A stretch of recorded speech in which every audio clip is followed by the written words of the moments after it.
Welcome to Shanti's kitchen. ఈరోజు మీకు చూపించే రెసిపీ సింగిల్ పార్ట్లో పుదీనా రైస్ ఎలా చేసుకోవాలో ఇప్పుడు చూపిస్తాను. వీటికి కావాల్సిన ఇంగ్రీడియంట్స్ 2 ఆనియన్స్ స్లైస్ తీసుకుంటున్నానండి. సో ఫ్రెష్గా ఉన్న పుదీనా, 2 టమాటాలు, 8 పచ్చిమిర్చి, ఇక్కడ జీడిపప్పు తీసుకుంటున్నాను. నెయ్యి ఎక్కువ తీసుకుంటున్నానండి, మంచి టేస్ట్ ఇస్తుంది. సో 2 స్పూన్ల జీలకర్ర, అల్లం వెల్లుల్లి పేస్ట్, మసాలా దినుసులను తీసుకుంటున్నాను. ఇంకా ప్రాసెస్లోకి వెళ్ళిపోదాం.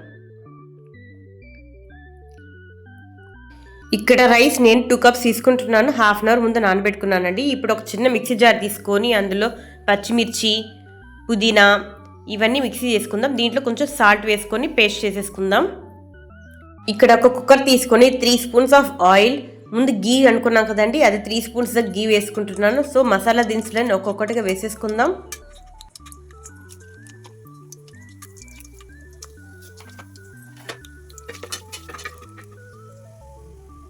టూ స్పూన్స్ జీలకర్ర కూడా వేసేసుకుందాం. ఇది మొత్తం సిమ్లోనే ఉండాలండి, ఏది మాడిపోకూడదు.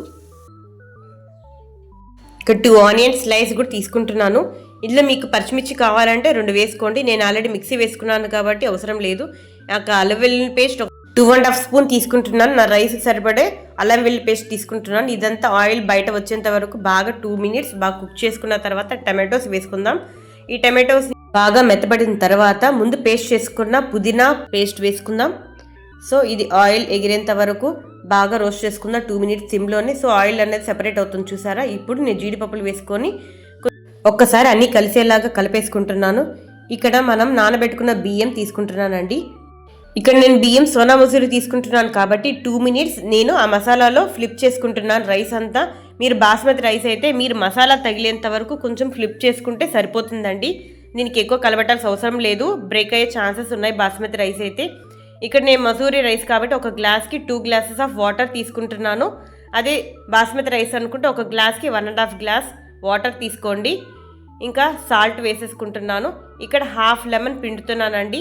ఇదైతే అతుక్కోకుండా వస్తుంది, సో ముద్ద అవ్వకుండా ఉంటుంది రైస్ అయితే.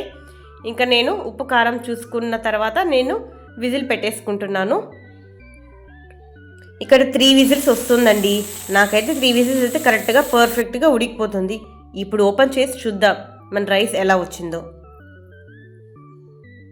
ఇప్పుడు చూస్తున్నారా రైస్ ఎంత పర్ఫెక్ట్గా కుక్ అయిందో. సో కింద నుంచి ఒక్కసారి కలుపుకొని మనం సర్వ్ చేసేసుకుందాం వేడిగా.